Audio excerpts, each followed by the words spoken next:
Are you fighting the wrong enemy?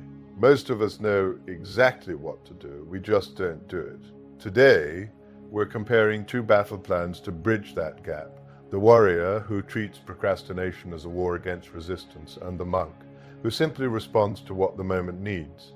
By the end, you'll know exactly when to use grit and when to use calm, so you can finally stop overthinking and start doing. Have you ever noticed that your problem is not lack of information, but that you still won't do the simple things you already know would change your life? Both of today's books start from the same uncomfortable truth. Most of the time you already know what needs to be done. In The Art of Taking Action, Krech splits your problems into two groups. Either you know what to do and you're not doing it, or you truly don't know what to do, but the first group is by far the most common. You know you should exercise, clean your room, or go to bed earlier. You just keep finding clever ways to delay, talking about your plans, researching endlessly. Even going to therapy can quietly become avoidance, because none of those things are the action itself. The War of Art, by Steven Pressfield, zooms in on that same gap and gives it a name, resistance. It says the hard part is not the work, but sitting down to do the work in the first place. If you are a writer who doesn't write, a painter who doesn't paint, or an entrepreneur who never starts, you know exactly what this feels like. This force shows up whenever you get close to the unlived life you secretly feel meant for, and it pushes back with distraction, fear, and excuses. So your pain point is not a lack of strategies. It's that there is a force inside you that either delays obvious action or hides behind endless thinking. The Art of Taking Action tells you, you already know the action, now you must simply do it. The War of Art tells you, you are at war with resistance every single day, and your real job is to beat it long enough to sit down and do the work. What happens when you treat your inaction like a daily war instead of a personal flaw? The War of Art personifies inaction as resistance, the most toxic force on the planet, the shadow of your genius that keeps you from the life you were meant to live.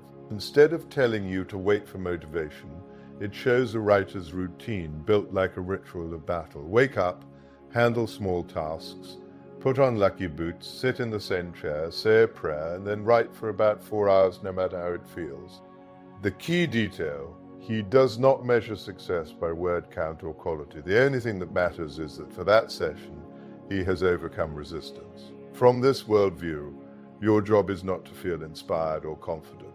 Your job is to show up and work like a professional every day, even when you are afraid, bored, or unsure. This warrior approach is ideal when your chronic inaction shows up in big creative or career projects where you already know exactly what to do. Write the pages, build the product, design the portfolio, make the sales calls. You beat inaction by making action a non-negotiable appointment, not a mood.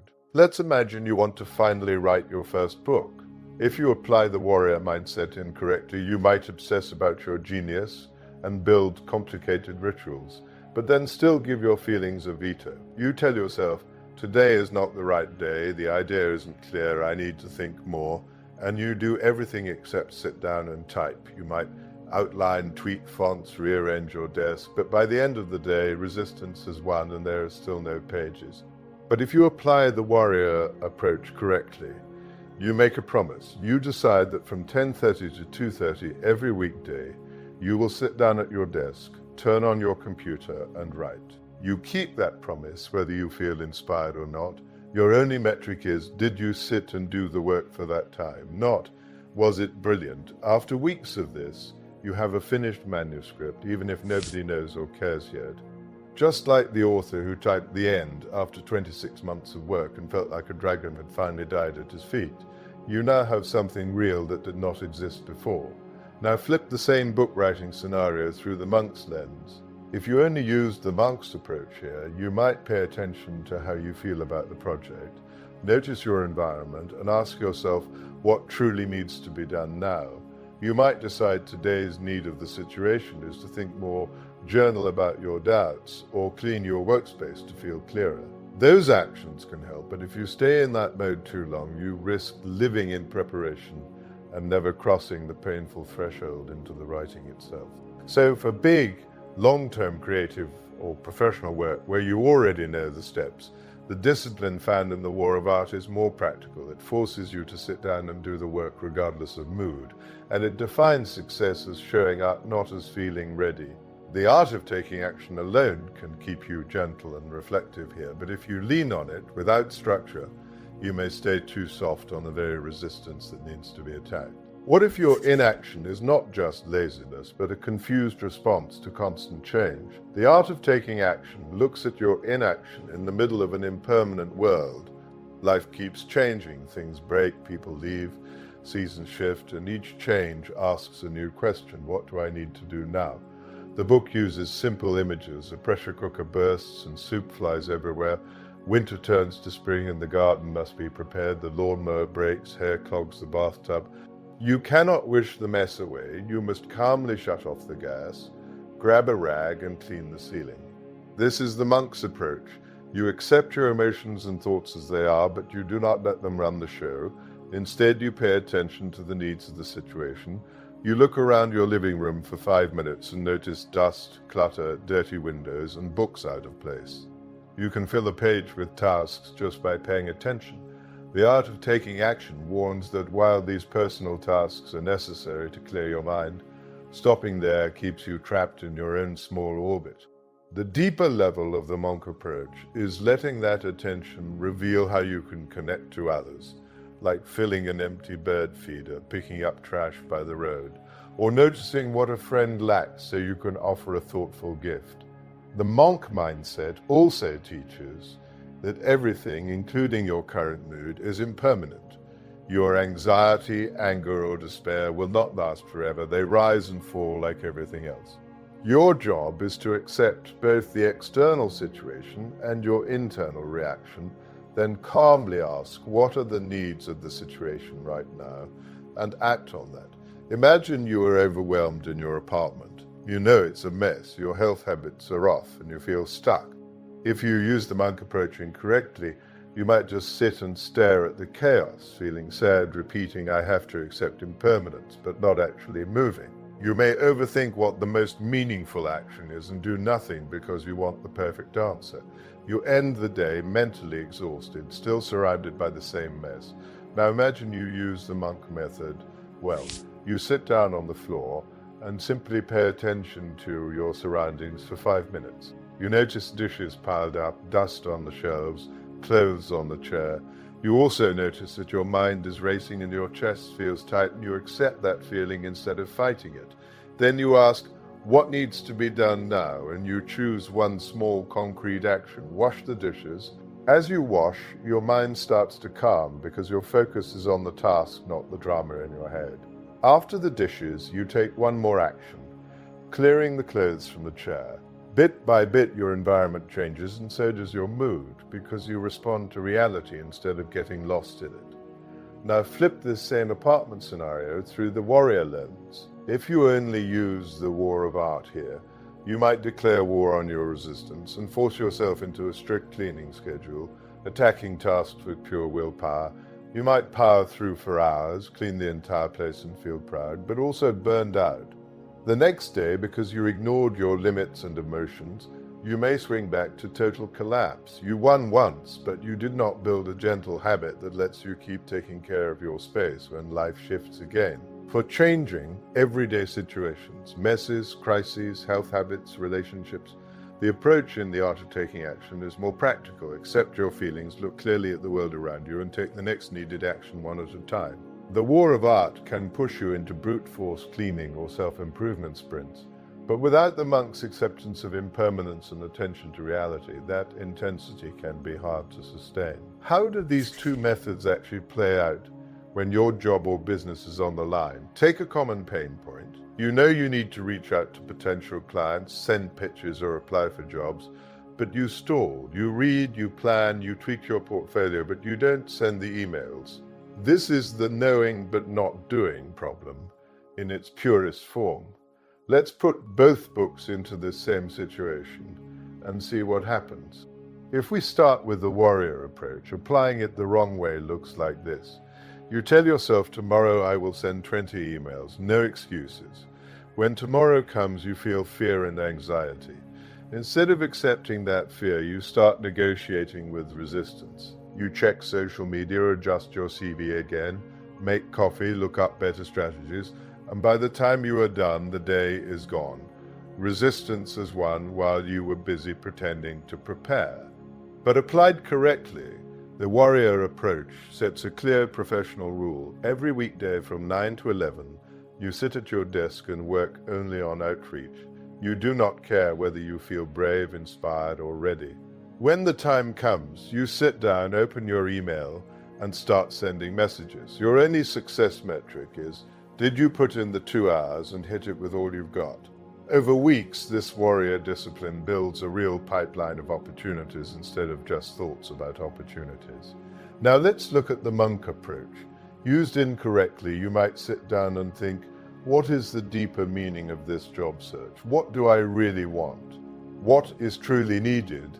You turn inward and get lost in doubts about your direction. You study your feelings so intensely that you forget to actually send even one email. You may tell yourself you are waiting for clarity, but your external situation stays the same. Used correctly, however, you pause and notice your situation. You see unpaid bills, an inbox full of job posts, and your own anxiety about being rejected. You accept the fear instead of arguing with it. Then you ask, given this reality, what needs to be done now? The answer is simple. Send one application. You choose just one listing, tailor your message, and send it. After that, you ask the question again and send a second. Here, the monk's method grounds you in reality and helps you take small steps guided by the actual needs of your life, not by ideal fantasies. In this work scenario, the warrior approach is superior for building a consistent outreach habit over time because it treats inaction as an enemy and creates daily structure that does not depend on emotion. The monk approach is superior for seeing your situation clearly and not letting perfectionism or overthinking stop you from at least taking the next small step. The most effective combination is to use the monk's question, what needs to be done now, to choose the right task, and the warrior's discipline to keep showing up to do that task every day, whether you feel like it or not. When you take action, are you only serving yourself, or are you also answering a call beyond your own comfort? The Art of Taking Action points out that many of the tasks you notice when you first start paying attention, cleaning, fixing, organizing, are self-serving and revolve around your own small orbit. They help you function, but they do not necessarily give your life meaning. The book nudges you toward compassionate action, feeding birds when the feeder is empty, picking up trash by the road, helping a friend, or caring for someone who has fallen and is hurt. Real action in this view is meant to comfort others and show genuine concern, not just clean up your personal world. The War of Art, on the other hand, frames your work as a calling given by something greater, your genius or inner spirit that wants to express itself through you. Resistance, then, is not just blocking your own success, it is blocking the contribution you were meant to make. To yield to resistance deforms your spirit and keeps you from the life you were intended to live. The warrior fights not just for productivity, but to honor that calling. Imagine you are a designer who knows you could help a small local charity with their branding, but you never volunteer because you keep waiting for the right time. If you use both philosophies poorly, you keep thinking about your calling and noticing that helping would be meaningful, but you let resistance or vague reflection win and never actually show up. But apply the monk correctly, you notice the charity's needs, see that their materials are unclear, and ask what needs to be done now. The answer, reach out and offer a small, concrete piece of help, maybe designing one flyer. Apply the warrior correctly. Once you commit, you treat your volunteer work like a professional project with a fixed time in your calendar, and you do the design work at that time whether you are in the mood or not.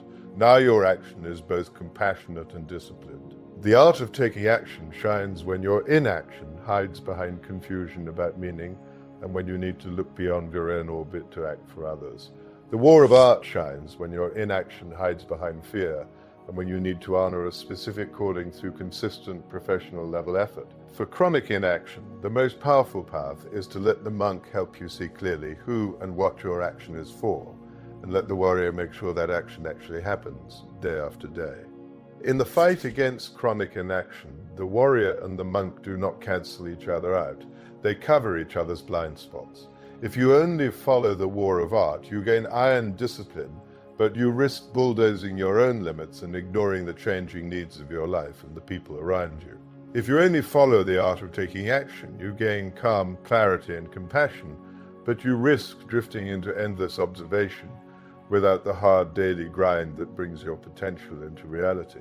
The logical conclusion is this: when you already know exactly what to do, and the problem is that you never start writing, building, creating, reaching out, the warrior's method is the more practical driver because it forces you to sit down and work, no matter what. When life throws you mess, change, and confusion, and you're not even sure what the next step is, the monk's method is more practical because it grounds you in the present moment and asks what needs to be done now.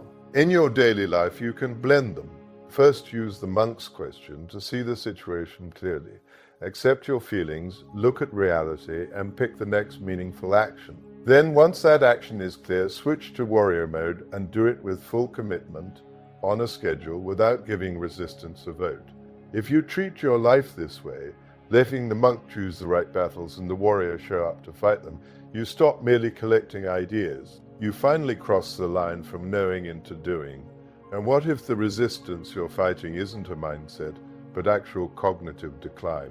Click to see this next video to fix the impulsivity that's quietly sabotaging your progress.